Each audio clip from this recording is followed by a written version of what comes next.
and thank you for joining us for this special event in honor of International Women's Day.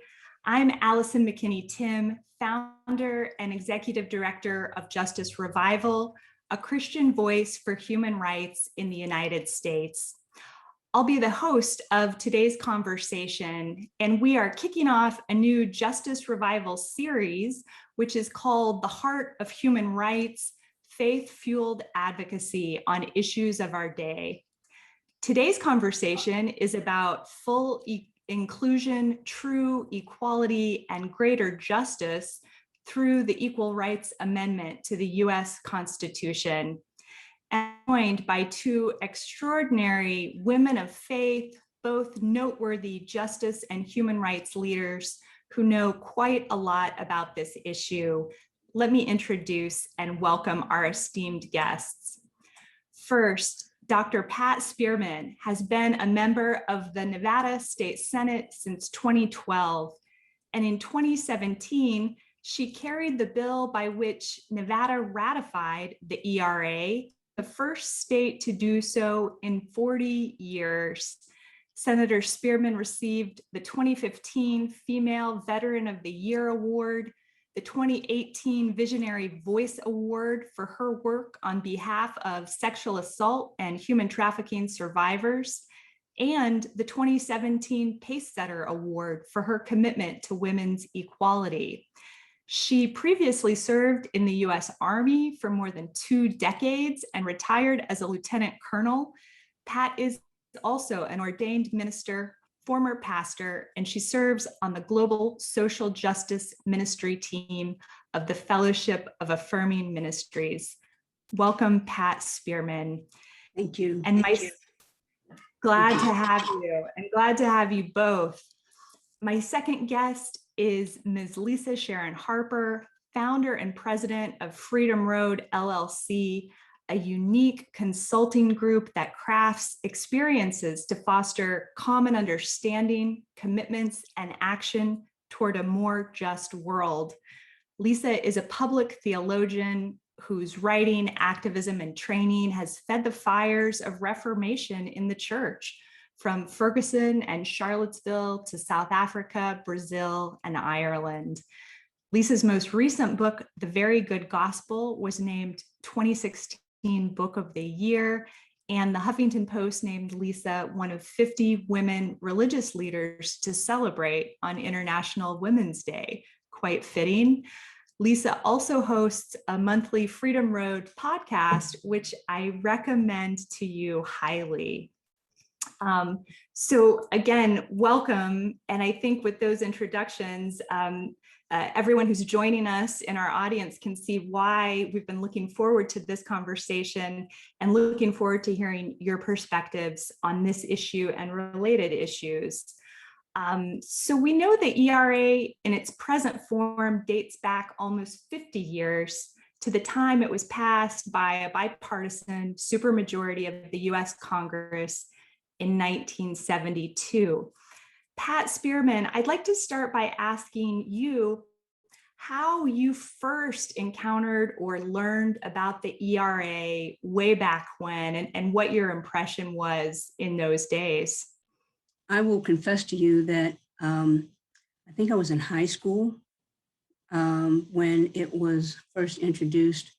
My first memory of it was seeing snippets of Shirley Chisholm's speech on the floor, and it was a powerful speech and a powerful call to action. Unfortunately, in 1982, I was already in the service, and I should have been paying more attention to it, but I wasn't. And I say should have been because one of the most racist and misogynistic organizations at that time, and still to some extent now, is the military. And the treatment that I was receiving because I was a woman, because I was a Black woman, and I was in a combat support arm where they didn't want women, they didn't want Blacks. And so, you know, I was a double entendre, if you will. So I wasn't paying a lot of attention, but I began to see, as people continued to talk about, the deadline, and everything, and I'm saying, okay, but then I never heard anything else about it until 2014, when Jeanette Dean brought the idea to me. So I should have been paying more attention, but I wasn't. And I think that's what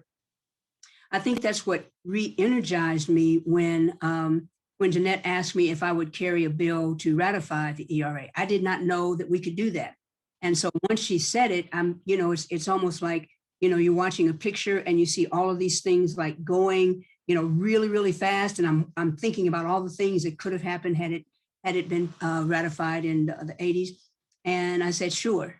So, and let me pause there just to catch up, maybe those who aren't familiar with the deadline, a congressionally imposed deadline on the ERA that was first placed by Congress in 72, extended, and then expired in 1982. And so, and this is very interesting because I think a lot of people thought the ERA was then a dead letter. So fast forward then to 2014, what revived the issue for you and gave you the courage to step forward on it?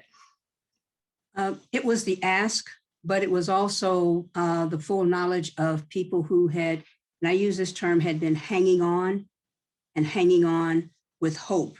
And it was almost like they were at the last strand of hope. And I began to think about all the things that could have been had it been ratified.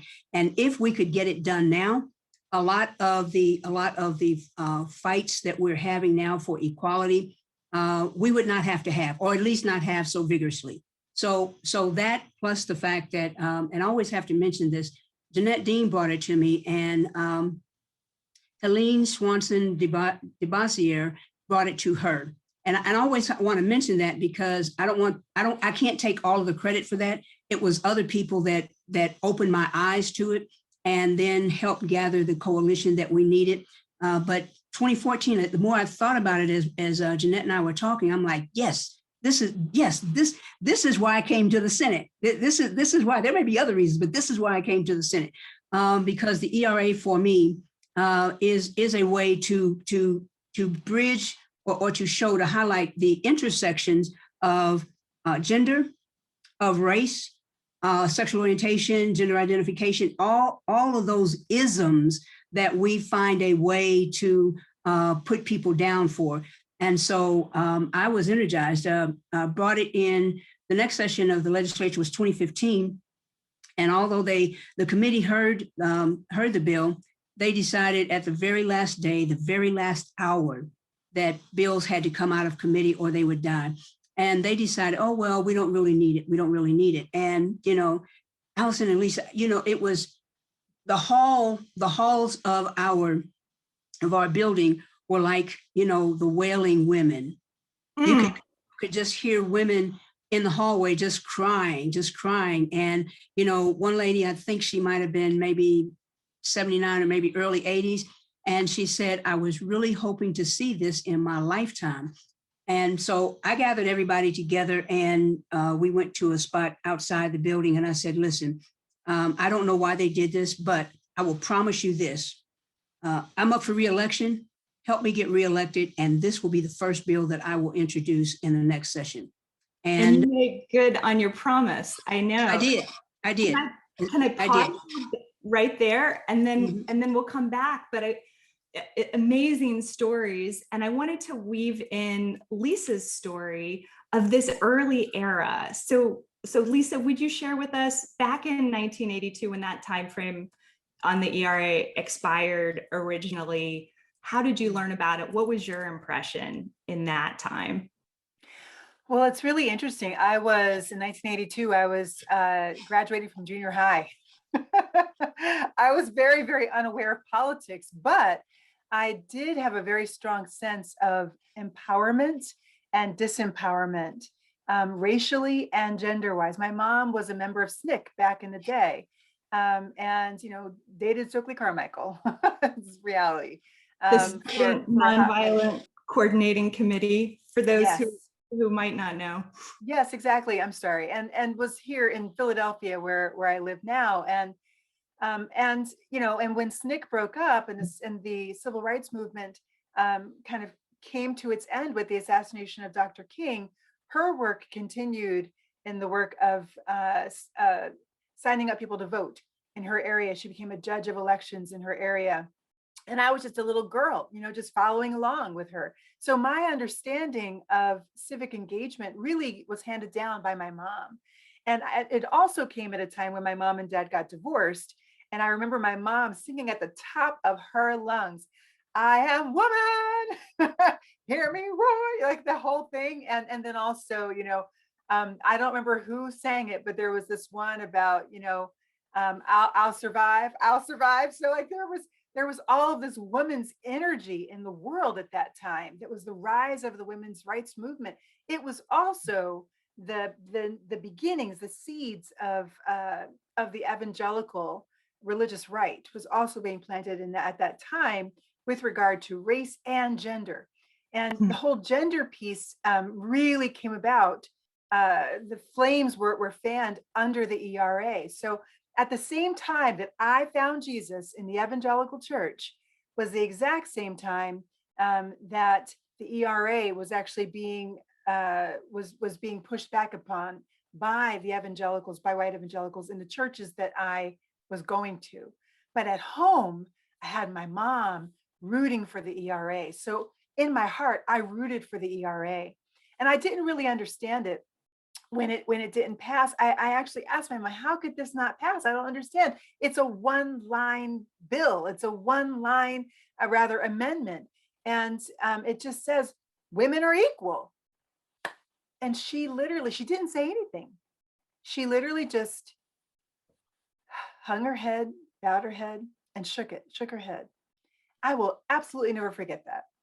And it strikes me now in a way that I didn't understand then, that it was the faith stream that I adopted and came to know Jesus in that hindered my own equality, that pushed back against my equality. And that is something that I think I am waking up to, but not only me, a lot of people are waking up, and especially because of the toxic masculinity of the Trump administration and the way that they instituted it, they legislated it. So a lot of post-evangelicals, adjacent evangelicals, and straight up evangelicals are beginning to wake up about the reality that this group that has been marrying conservative politics with Jesus has actually more married to white supremacist patriarchy than it is to brown colonized Jesus and brown colonized Mary. There is so much in there, and there's so much insight and history. And I hear you also talking about a faith journey of kind of inheriting a faith that had certain assumptions that you then reconsidered and revised. I feel like that's a whole story, but maybe you can just give us a snippet of you know, how did you go from being in a tradition? And that was my experience as a young girl, being in a tradition that very much subordinated women, but having a mom and a dad who knew better. How did you come to reconsider what you'd been handed? Well, I think that all of our journeys are cyclical. Nothing is a straight line. And all of us go through paradigm shifts. I'm actually blown away now. My mom, empowered mom, right? Like SNCC. I've been writing my next book, and my next book actually traces 10 generations of my family.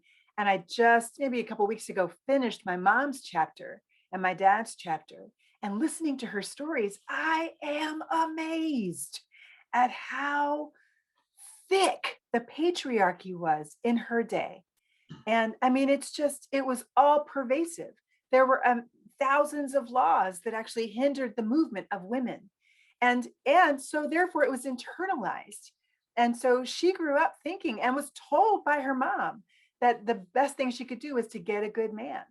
You know, that the one thing she didn't want to do is to think too much because you'd scare away the men. It's like blows my mind. My mom is brilliant. Okay, y'all. She's finally found her voice.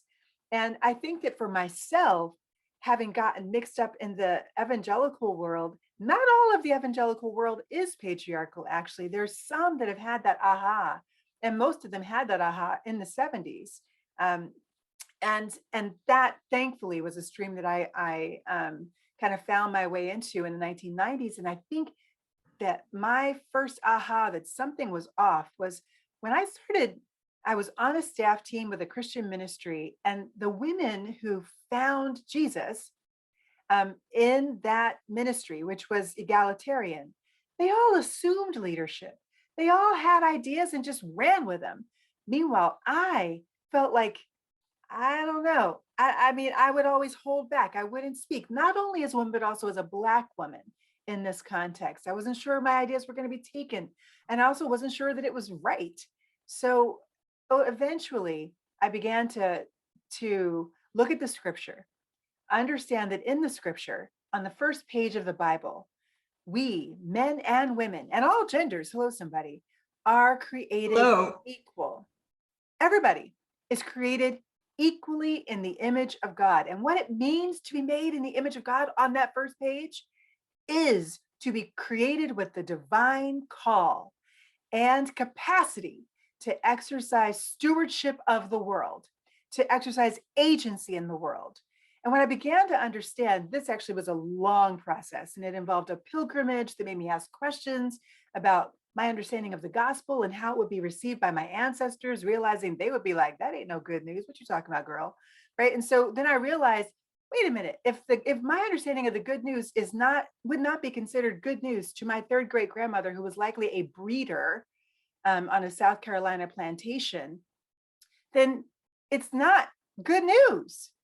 And so that led me into 13 years of exploration and deeper into the text, where I found that typically in those patriarchal evangelical streams, they start the story in Genesis 3, not Genesis 1. They start the story at the fall, and they say, this is how God wants it. God wants men to dominate women. God wants it this way. But that's a fallen world. That's what happens when we come out from under God's peace. And God's peace requires that we cultivate, serve, and protect the call and capacity of all to exercise dominion in the world. Wow, right there. And Allyson, I'm sorry, I just wanted to just chime in. I'm listening to Lisa, and I already had a great appreciation for what my mother went through, but it's been a greater appreciation. My mother was a traveling evangelist, and we were in the Pentecostal church. Oh my goodness, yes. The Pentecostal church back in the 60s and 70s was called Holy Rollers. It was like Azusa, where yes. really good music and people shouting and speaking in tongues, et cetera, et cetera. When she says Azusa, by the way, when Pat Spearman says Azusa, she's talking about the Azusa Street Revival. Yeah. Which was very multi-ethnic and half led by women. Exactly. And so I remember I preached my first sermon, hang on to your chair, in 1961 in Aliquippa, Pennsylvania. Oh, wow. I still remember the text. The text was Hebrews 12:14. Follow peace with all men and holiness without which no man shall see the Lord. And I was one of those child prodigies, if you will. I could not read my school books, but I could read the Bible. Wow. I could not read, see Peter jump, see Jane. I couldn't do that. As a matter of fact, I was almost held back in first grade because I was not reading at grade level, but I could read Zechariah. Okay. I could read all of those.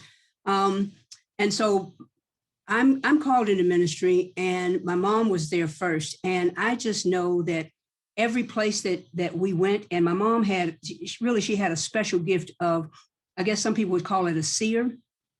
God would reveal things to her. And I mean, this is no lie. She would go to people in church and she would whisper something in their ear, and their eyes would just get really wide. How did you know that? How did you know that? But it was a gift that God gave her. But we didn't stay any place too long. And I believe the reason was because of the persecution that my mother went through. Because, here's a woman, she was married, but she was a much better preacher than her husband, my stepfather, much better. And he was jealous. Men were jealous at that time, because here's the place where Black men can be in control, the church. That's right. Questionably in control. This is the place where many of the Black men who were alive at that time felt like, I can't get it outside with white people, but I can get it inside here. And so, moving around from place to place, I am convinced that what they were really trying to do with my mom was to break her down. And, break her down so she would oh, I'm really not called to preach. Well, no. And that same thing began to happen to me. And the longer I stayed in ministry, the more, the more, I don't want to, but I began to get this thing where, I'm not doing that. And if you keep doing, the more you do that to me, it's going to put strength in my back. I'm not doing that. I'm not going to bow down to you. A friend of mine said, and I think this is appropriate, a friend of mine said, Bishop-elect Sonia Williams in Atlanta, she said, remember, they didn't kill Jesus because they didn't like him. They killed him because they couldn't change his mind about his destiny. Yeah. Wow. Yes. And might I add, and I might take the liberty to add, they killed him because he would not change his mind about their destiny, about the fact that they were struggling. And this is at the heart of the struggle with of white patriarchy, white Christian hetero patriarchy, is a struggle to be God. It is not a struggle to be supreme. It is a struggle to be supreme above God, to be God, because it is that that group in America that saw fit to call people of African descent 3/5 of a human being, and therefore we were according to the law. It was that group that said, we say that we have the right to claim your land, Native Americans, and so therefore we do because of our laws. How incredibly arrogant is that? And arrogance is at the heart of idolatry. And so the white Christian nationalism and heteronormativity and all of that, that is arrogance, and it is idolatry, because what it does is it centers that particular kind of human being and says the universe revolves around us, and we get to name and claim and confine and define everyone and everything, and only God should be able to do that. And let me just say this, and part of hanging on to that type of power and making sure that you calcified that paradigm was the fact that you could not question. Yes, exactly. Question. And yeah, and I began to question. I began to question very early. I never will forget. I asked a question one time. So how did God get a woman out of Adam's rib? Was she in there all along? Oh my gosh. Blasphemy. Right. Blasphemy. You're going to hell. You're going to hell. I'm going to send you there right now. You're going to burn in hell with the devil. But I'm saying, but it makes sense. Just don't tell me something, tell me why. Mm-hmm. And that's what really led me to take a pause in my military career, go to seminary, because I said, I don't want to be saying something just because somebody else said it. I need to know. And when I was a pastor, I would always tell them, I'm not in Bible study and in service on Sunday, I'm not going to tell you what I think you should think. I'm going to teach you how to think. And I would really appreciate it if from time to time, as a matter of fact, a lot of times, if you would challenge me, because that's the only way to break that paradigm. Mhm. Says, And Pat, I am the only one. So it's fascinating and phenomenal, frankly, to hear about challenging things that were handed to you in a faith context, but that you knew to be fundamentally unjust or not of God or not of the gospel. So, and we've been using, you know, the language here, patriarchy, white supremacy, but basically oppressive structures that do harm and violence and injustice. And I hear you talking about this instinct to challenge those, even within a faith context. Now, what about challenging them if they're still embedded in the Constitution? Why is that important? Why is it important for a Constitution to reflect values that go all the way to the heart of our faith? I'd like to take a stab at this first. I mean, one of the things that I just had this thought, honestly, last night, I was thinking about the situation for Black women. When you look at the hierarchies of human belonging established under colonization around the world,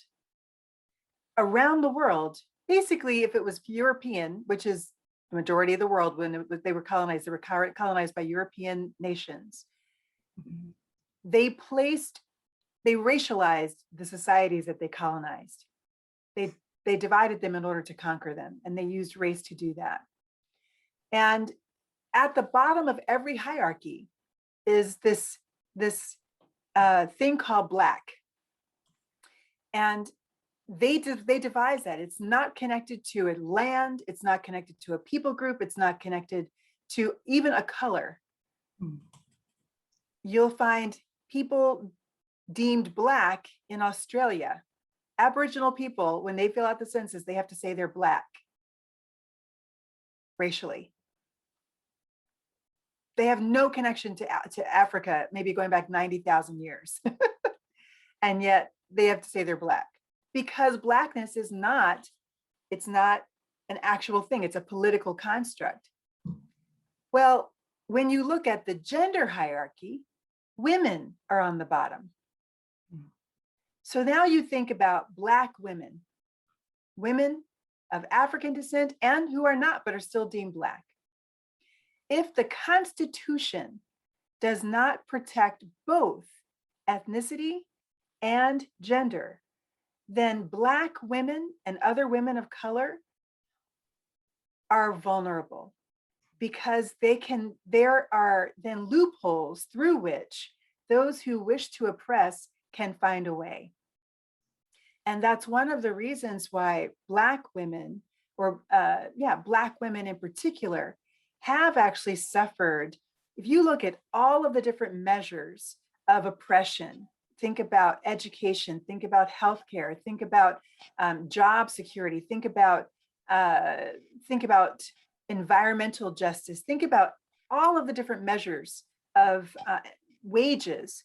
Black women are on the bottom, because constitutionally, we may be protected under the 13th, 14th, and 15th Amendment.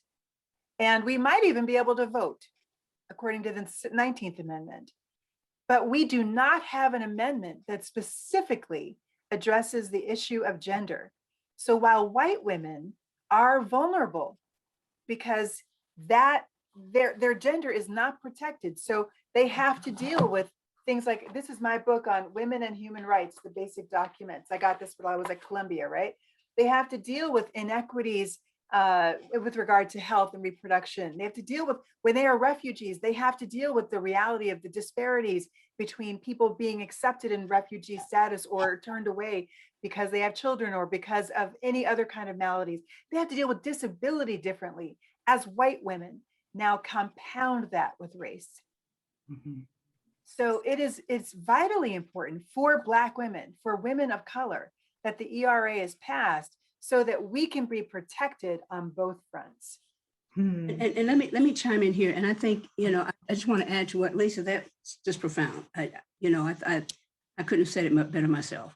But here's the other thing. The reason that we have to have the ERA is the same reason in the Constitution, because it's the same reason it had to be explicitly said that Black people would not be slaves anymore. Yes. Think about it. It was very explicit, okay? Very explicit.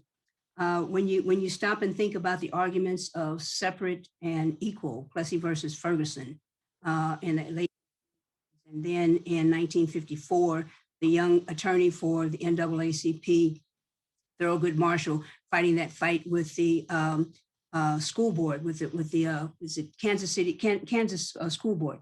So when you think about that, it's really a product of, we have this thing and now we have to protect it. We have to protect it at all costs. And if you look at the march in history, everything that was done and done well was attributed to a white man. Everything that was done and done well was attributed to a white man, regardless of whether it was a Black woman that did it. Regardless, even in many instances, was whether or not it was a white woman that did it. And I think part of the rebelliousness in me is the fact that I kept singing things, and it's like every place I went, I didn't fit in there. And I was tired of being in a place where people had the right, they thought they had the right to tell me what to think and to tell me what to do and to, quote, contain me, if you will. Phenomenal to hear more about your life experiences, Pat, and just knowing, again, having that innate knowledge of who you are in God and Christ, enough to take confidence in that in the face of all these forms of oppression. What did it mean to you then in 2017 when you were out front? Really, I know you've mentioned other people who were part of the movement, but by leading Nevada to ratify the ERA, you played such a key role in reviving this whole movement, so that now folks like me who thought we'd never see it in our lifetime, let alone, back in the 80s, we can have a hope for it. What did it mean to you to do that? So I will let you all in on a secret. Don't tell anybody, okay? Here's the secret. Telling me that I can't do something is like saying sick 'em to a pit bull. Don't ever tell me that I can't do something, at least not without evidence. And in 2015, when we brought it, I fully expected it to be ratified then. But several of my colleagues on the other side of the aisle kept saying, it's a stunt. We don't really need it, and it'll never pass. And never tell me that, because when you do, I'm going to push harder to make you into a liar, really. And so in 17, and I had a chance after the 2015 session to really just sit back and see all of the intersections and all of the reasons why we needed to get the ERA passed. We needed to get it passed, so that gender would not be a part of any type of evaluation. We needed to get it passed. And I said, wow, if we get it passed for women, then we get it passed for the LGBTQ community, we get it passed for the communities that are differently abled, we get it passed, just everybody. Because right now, it's like Lisa said, women are at the bottom of the rung. And if we can lift women up, everybody else will get up. And so it was important to me to fight for that in 2017, number one, because I believe that the ERA, ratifying the ERA, would make a difference in not just the US, but a difference in the world. Because we have an obligation, or at least at that time we did, have an obligation to be part of the moral consciousness. And so getting the ERA passed for me was not just about women, but it was about every oppressed group. Every oppressed group. And that is one of the reasons why I continue to fight so hard for it. Because anytime people will go through the kinds of lengths that they have gone through to, say, well, the ERA is not necessary. They said to us, well, it's just a symbol. You don't need a symbol. And so when I testified on the floor, when we were voting on the ERA, I said, everybody tells me it's just a symbol. And I saw some of my colleagues' heads, doing a north-south nod. And I said, well, I'd like everybody who's married to look at your left hand, your third finger. Because if you're married, that's not your spouse sitting on your hand. That is a symbol that you have a spouse. I am a Christian. I wear a cross from time to time. That is not Jesus around my neck, but is a symbol. And so symbols are powerful because they point to something that is greater than we are, but it's also something that we can believe in. And so it was important to me in 2017. It was important to me to go to Illinois. It was important to me to go to North Carolina. Every place that was trying to ratify the ERA, if they called me and I could get there, I went, because it's important. Jesus said this, and I never thought of it like this, but there is a biblical imperative to set the captive free. Yes. Okay? To set the captive free. And so now I got the keys to the jailhouse, and that's what I'm going to do. I'm going to go to every jailhouse and set the captive free. People who are in bondage because of discrimination, because of racism, because of misogyny, because of ageism, because of all of those isms that I just know that make God puke. Mm-hmm.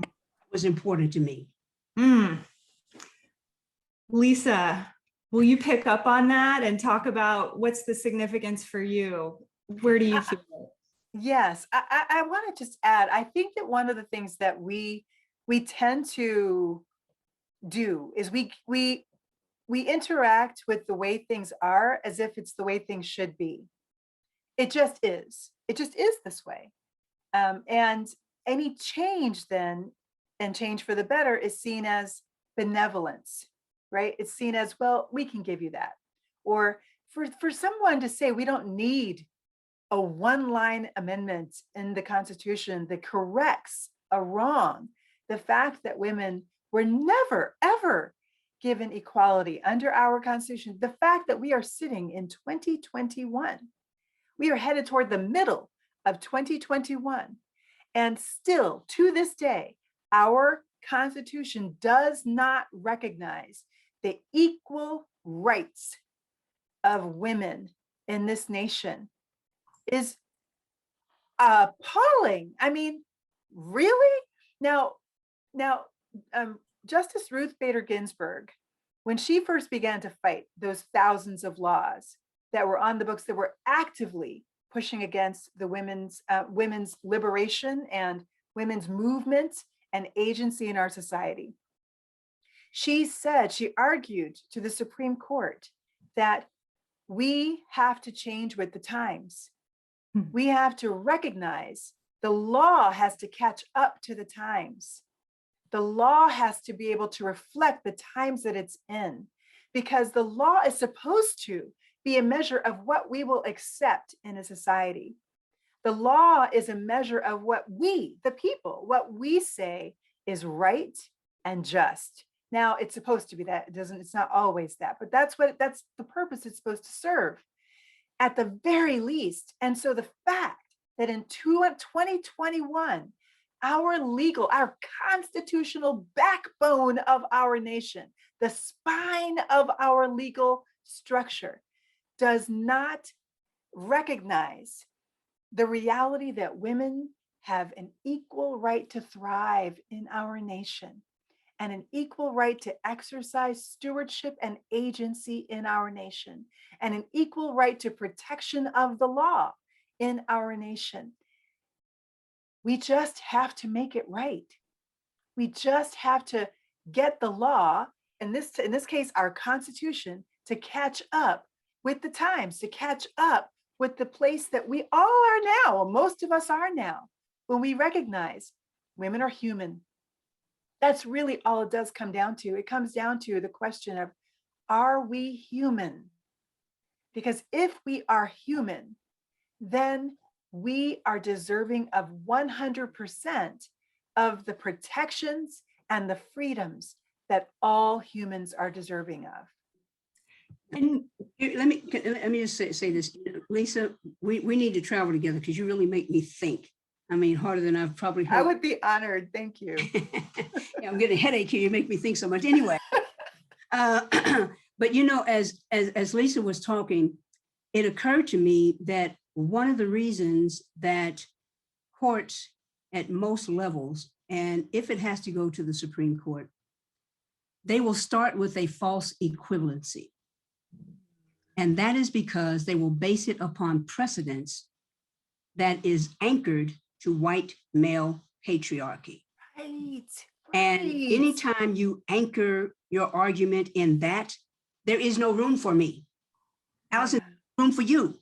There's no room for any woman. And so they will argue on precedents, and you will probably even hear some of the justices at the local way to the Supreme Court, if it ever gets there, that will say things like, well, the founding fathers never intended this. And to that I respond, if you don't have a lot of land and a lot of cattle, they did not intend for you to have this either, because it was written for white men who were wealthy. They were going to control this country. And so one of the things that I believe we have to do as we push forward to ratify the ERA is to remind people, when you start with a quote constitution that was born out of patriarchy and has never moved beyond that. As a matter of fact, there have been several generations, that have been designed to make sure that this thing of white patriarchy stands.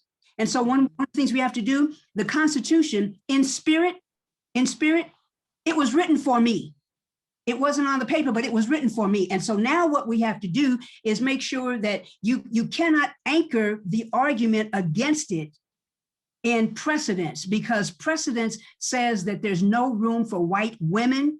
There's no room for Black people. There's no room for brown people. There's no room for people who are differently abled. I mean, all of that sort of thing, and here's something that people don't talk about a lot, but there was once a time when if you had some type of physical disability, you could take communion. You could take communion.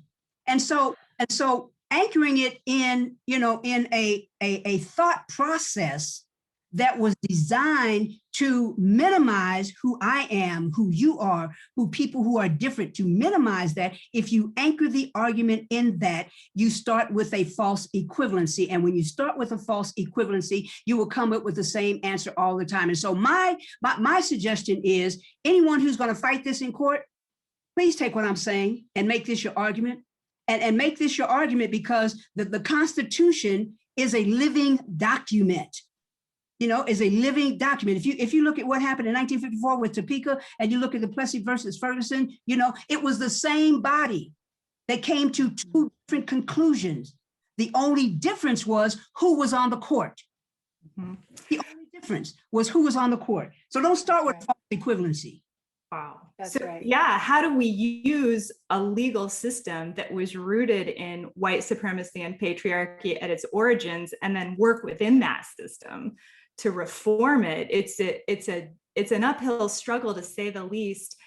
And we've talked a lot, I think, about why this is such a struggle, why it has been a long struggle. What do you think's needed today?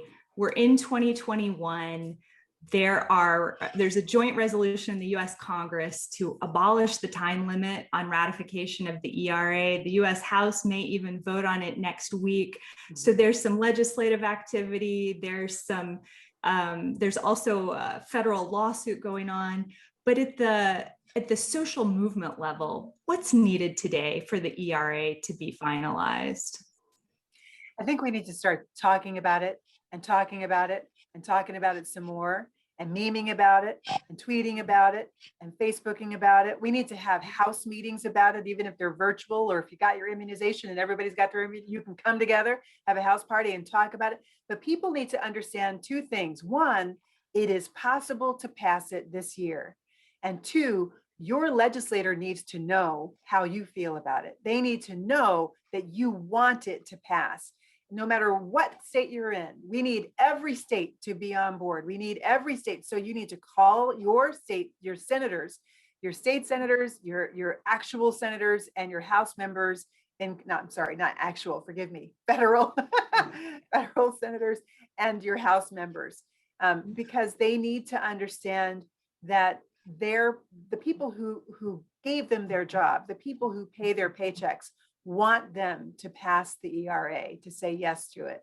I also think that it's important for us when we have these conversations to understand that our thinking, our white male Christian patriarchal, thinking, it comes from someplace, and it's not the Bible. Yeah, it actually comes from, and I know people will be like, "What? The Bible is so misogynistic." Well, actually, if you take it in its context, you'll find that it's actually quite revolutionary for women.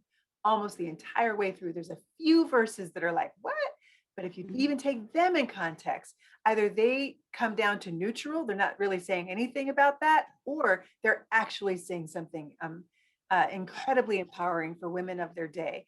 But that's another thing. We have at Freedom Road, we have a webinar series going on right now about patriarchy and women in the Bible. So if you want to do that, you can do that webinar.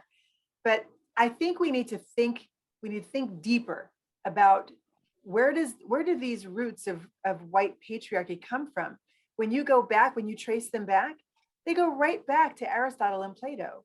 And Plato was the one who actually coined the word race. He literally is the person who gave us our first construct of race, saying that different races are different metals that different people are made of. And whatever metal they're made of determines how they will serve society. And then his acolyte, Aristotle, 10 years later, came up with the concept of Western supremacy.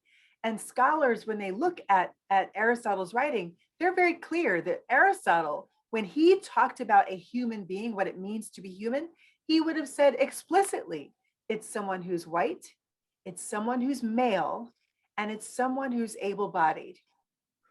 So if our thinking today, we have a choice. We can make a choice whether or not we can say, I agree with Aristotle. The only full human beings are white and male and able-bodied people. And then we can craft our laws accordingly, which is exactly what our founders did.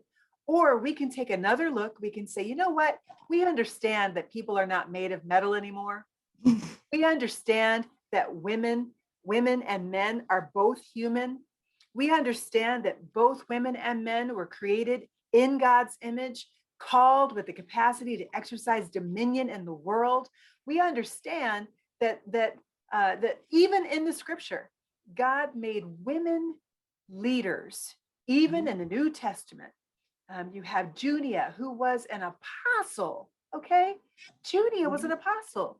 You have Priscilla, who was the lead evangelist. You have Syncte. You have all of these women who were incredibly important, who Paul names by name, because he wants us to understand the place that women held, which was leadership in the church in Rome. Okay, so when we approach this fight this year, we have to do that thinking more deeply about our theology, about our understanding of how our theology intersects with the law. And for me, I'm calling the law to come into alignment with what we already know to be true in the theological realm, which is we are equal. And I just want to say that I think the thing that we need to do right now is to keep showing up. Keep showing up and let people know that you're undaunted by their no's. You're undaunted by their disagreement. You're undaunted by, the frivolous arguments that they put out there. I remember a couple of years ago, 2019, I think it was, I testified before Congress, the subcommittee, the judicial subcommittee on the ERA. And the white men who were on the committee they wanted to continually bring equality under the law shall not be abridged. They wanted to continue to bring that to bathrooms. Well, if this passes, well, won't that mean that boys can go into our little girls' bathrooms? And do you want boys in your daughter's bathroom? And and what might they do in there? And it took every ounce of Holy Ghost in me not to say, you don't have boys in girls' bathrooms. You better be concerned about the men who were in the bathroom and who are no longer in your organization because they were in the bathroom and what they were trying to do. So don't let them pull us away from what we know and why we know it. I always tell people, start with this and end with this. It's about equality, period. Full stop. And on that, the kind of reference that or allusion that's made to safety. So we can talk about the real issue of gendered violence, of sexual violence and intimate partner violence, which really isn't about bathrooms. It's about a much deeper, more systemic issue itself. I heard a wonderful podcast, Lisa, that you hosted on Me Too, Church Too, Silence is Not Spiritual. Do you want to say a word here about the promise of the ERA on those real issues of gendered violence? Well, the problem at this point is that we do not have constitutional protection.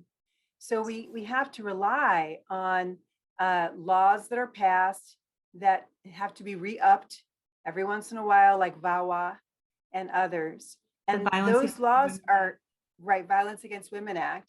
And those laws are important. The Lilly Ledbetter Act, again, these laws are important, although that's not about violence. Although if you call job inequity and violence, then it is.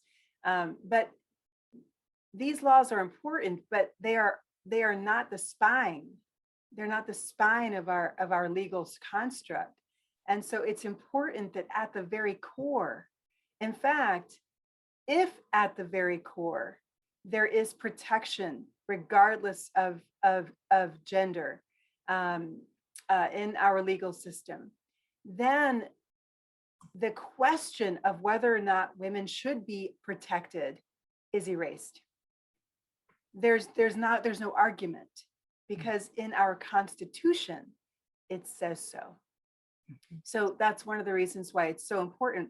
VAWA would probably still be needed, but the question of whether or not it needs to be re-upped every once in a while would become moot. Just a footnote to what we were saying earlier. Also, the truth is women's bathrooms aren't going anywhere because there is a privacy that is protected by clear Supreme Court precedent. And we know about half the states in the union have their own state level ERAs. And so far as I know, there are still those women's bathrooms, men's bathrooms. So it really is a red herring. What are the other myths about the ERA? What's the main myth that you would want to debunk that you've heard, whether in the religious community or in the society at large? So let me start, and I won't take long. This is just a little bit comical. And if you go back to the testimony in the Nevada Senate in 2017, when I reintroduced the bill, you will hear a woman come to the mic and say these words. I'm not lying to you. If we pass the ERA, I've read that there are something like 4,000 different kinds of sexes in the world. It's not just male and female. I've read that. And if we pass the ERA, I'm not lying to you. If we pass the ERA, that will allow women to marry the Eiffel Tower. Yeah. She said that? Yes, she did. Please go back and look at the tape, because when she did, I was like, oh, and the camera was on my face. So, you know, I always have to remember the camera might be on my face, so keep your poker face up. I was like, what in the world? So, and women have this thing about, well, if we pass the ERA, then that means that women are going to lose their husband's Social Security. And that is not true. It is not true. And sometimes I just want to walk up to people and say, please do not allow people to dump their garbage in your head, because if you allow them to do that without undumping it, you're going to be like the garbage can at home, and you're going to walk around and you will smell bad and you will look bad, and people will think that you are really not with it. So the whole notion that, and then they said, well, you know, that means that women don't have to go into combat, women will be in the military. And I'm like, so when I went back to the table, you know, for my closing arguments, you know, I just one by one, I said, and for those who think that women will have to go into combat, guess what? We're already there. We're already there. Women were in combat in Vietnam. They called them nurses. And so you can't use that, and I have, almost 30 years in the military and I was glad to do it. So those arguments don't stick. And I think they're just a way to pull us away from the very basic knowledge that the ERA is about equality, period. Mm-hmm. Lisa Smith? Yeah, I think, well, first of all, I just want to say yes, and women were in combat in the Civil War. Sojourner Truth, right? And other scouts that women, lots of women actually posed as men in order to be able to fight. So I think that rather than naming a myth, I would actually like to name an MO to help us to be able to sniff out misinformation when it's coming. One of the big MOs of the religious right, so you can always know when they're up to something, is what they do is they do one of two things. They either look at what they're doing and they project it onto you and they say you're doing it, or they say the other person is doing what they are doing. We saw that the whole last 5 years. It just became like blatant. Or they narrow the field of vision so that this thing that they say is happening, like for example, voter fraud, whatever, right? Voter fraud. It happened maybe 12 times in the last election, maybe if that. They even said that it was like the freest election in American history and the safest election in American history. Yet they might look at 2 or 3 and say, this election had voter fraud. Well, technically, that's true. There might have been 12 people who posed, and they were usually your people who did it. But they spin, and they also, and this actually, I believe that this next one is connected to their evangelical roots. They will, how to put it? They will spiritualize. They will theorize. They will spin theories and say that these theories are reality, but the theories are absolutely disconnected from actual on the ground reality. And that's how they fuel the slippery slope. They will come up with a scenario. If this happens, then that slippery slope happened. Well, no. Who is trying to marry the Eiffel Tower? Anybody? I mean, is anybody actually trying to marry? Why would you even come up with that? That's not a realistic scenario. And it's certainly not one that the majority would actually find itself in. And so should we be legislating according to your brain, according to the imaginations of your white male disconnected imagination? Or should we be legislating according to the real life, actual struggles of Americans, of citizens, women citizens who are going through every single day and having to face the reality, come up against the barrier that our rights are not protected by our own Constitution?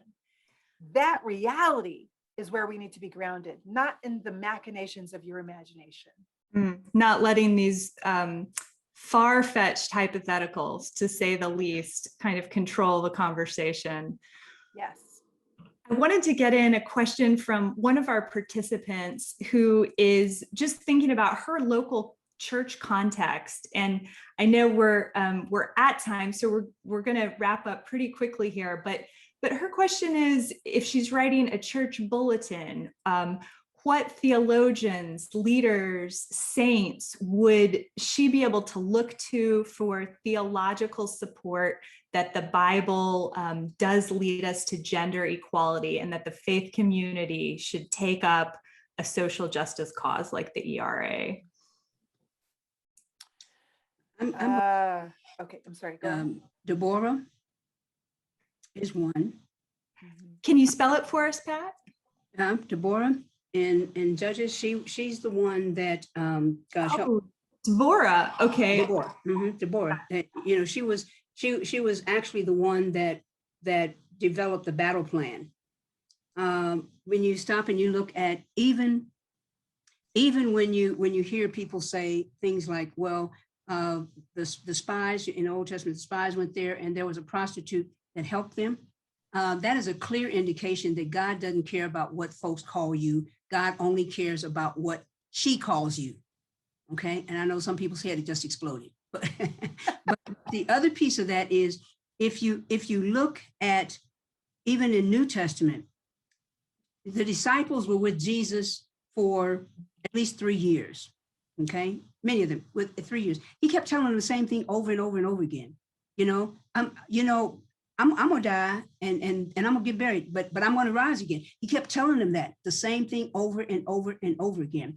Now, granted, the women weren't going there because they expected him to be alive, but they were going there to perform a ritual. And sometimes what happens to us when we start talking about knowledge and increasing knowledge, sometimes the pedagogical process goes through what some people might call oh my goodness, this just happened. And so when they got there, he was there. If Jesus is the good news, and the good news is gospel, then and the woman carried the gospel back to the disciples who were locked in a room because they were afraid. It was her message that liberated them. And if I was in church, I'd say, somebody tap your neighbor and say, she just said something. Okay. Said something. So all you have to do is just go through the Bible. Even the woman that they said was caught in adultery. And whenever I preach that message, I preach it from the standpoint of how did y'all know? How did y'all, y'all watching? That's called pornography. Okay. How do y'all know? Jesus heard all of these men condemning this woman. And Jesus, some people say, well, he must have known what was going on and probably did. And when he started writing, in the dirt, I don't know what that was. But at any rate, when he looked up, everybody was gone. And here's the question you can put in your bulletin and answer it. This woman was brought to Jesus by some self-righteous men, and Jesus asked her this question. And his response is earth-shattering. He said, "Where are your accusers?" And she looked around and said, "I have none."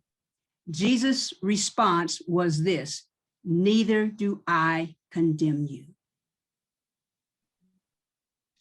I want to recommend the Christians for Biblical Equality website. It's cbeinternational.org. It's an amazing organization that came up out of the evangelical church, and so is still very much centered in the evangelical church, and may not even agree with some of the things that we've said today. But what they've done is they have searched the scriptures. And when I say that, I mean in terms of the broader pantheon of rights and all of those things. But they have been working for decades on the issues of gender justice and through the scriptures. So I want to recommend Christians for Biblical Equality. They have a whole resource section for churches that are trying to move forward in rooting out patriarchy in their midst. Also, Carolyn Custis James has a really, really wonderful book called Maelstrom. And it's talking about biblical manhood in an age that's changing. So you might think it's for men, but it's not. It's actually for everybody, because we all have to understand how patriarchy has shaped our perception of what manhood is supposed to be, and by extension, womanhood. And then I would read womanist authors, womanist theologians. Womanist Midrash is a really great place to start. Shaniqua Walker. Oh my goodness, now I'm going to blank on her name. That's horrible. She's a friend. Lisa, okay. For the uninitiated, womanist theology, will you give a quick definition? Sure. Right after Shaniqua Walker Barnes. Oh my gosh. Forgive me, Shaniqua. Not enough sleep. So womanism is something that came out of and in response to the feminist movement. Didn't really come out of it. It more came in response to the feminist movement. And I like to look, it goes way back. But when you look at the relationship between white women and Black women in America, because that was the juxtaposition at the time, the beginning of the movement in the 1980s. When you look at that history, you see that there are places where our goals align. We are all trying to fight for the rights of women, but our oppressions come down on our shoulders in distinct ways. The oppressions that white women experience are different than the oppressions that Black women experience.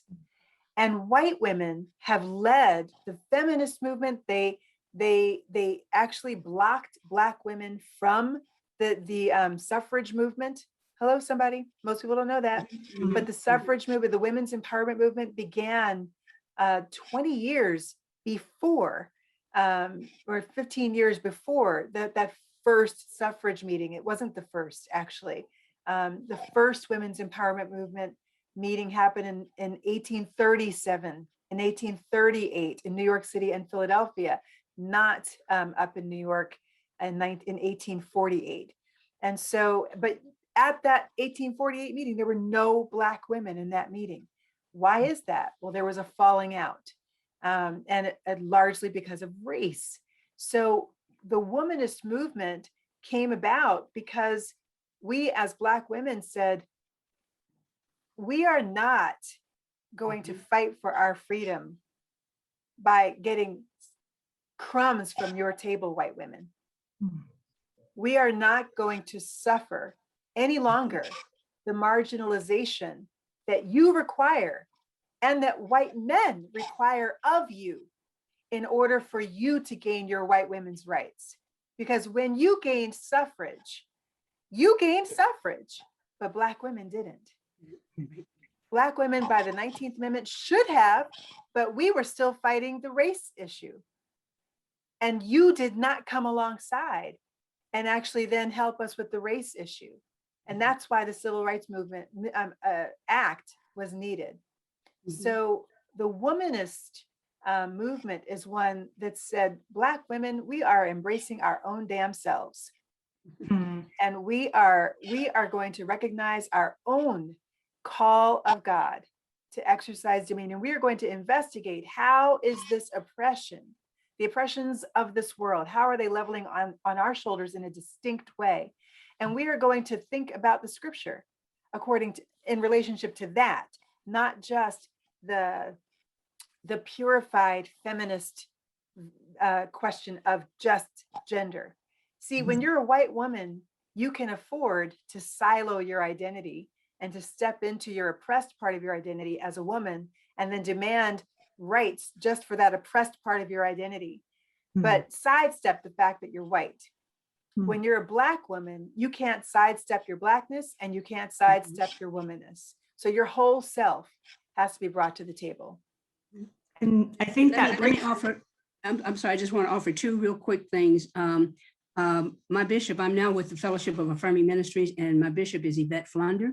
And she has a book that she did when she was working on her doctorate, and it's called Where the Edge Gathers. And that is a wonderful book if you want to look at theology and all of the intersections. And I've been sitting here trying to think of the gentleman's name, but Faith After Doubt is another good one. But Brian McLaren. Yeah. What I like about when the edge gathers, and I think it's in this book, but something that Bishop Flunder said about the March for Equality and the March for Equal Rights and everything that we're doing to try to make sure people understand God made us too. And she said, there is no map for where we are going, but we are not lost.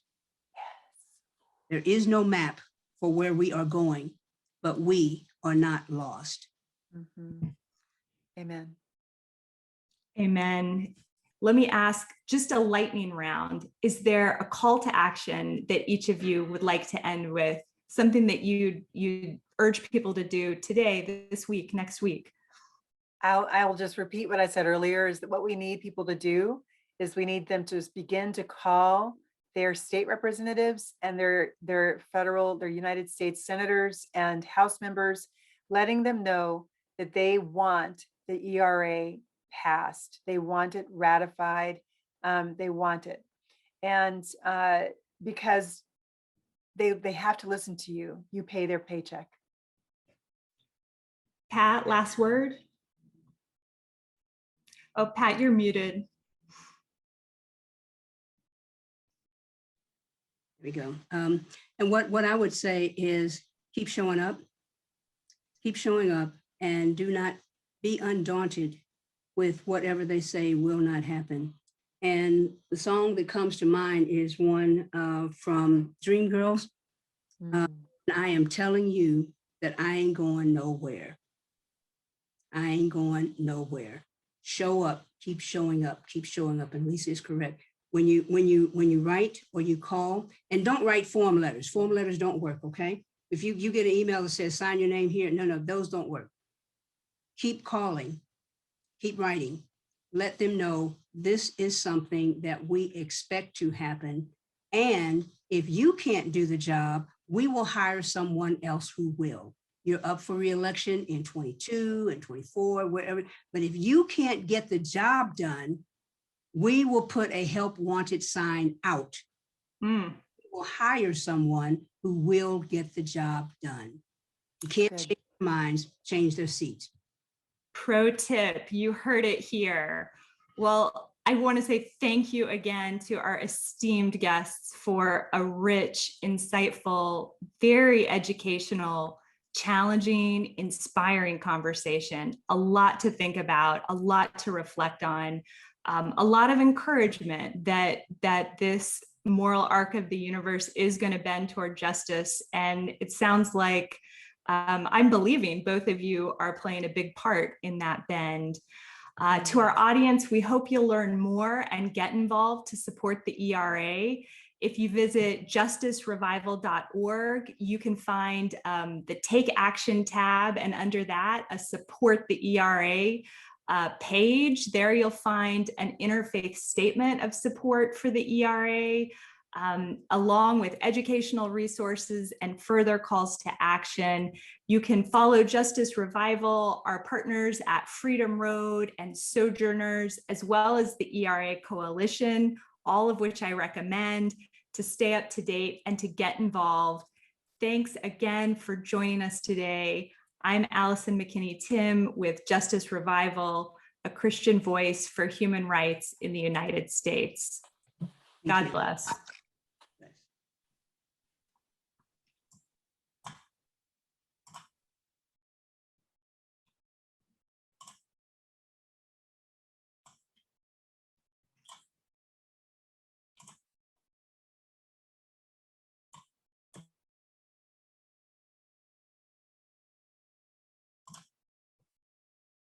Thanks again for joining us today. I'm Allyson McKinney Timm with Justice Revival, a Christian voice for human rights in the United States. God bless.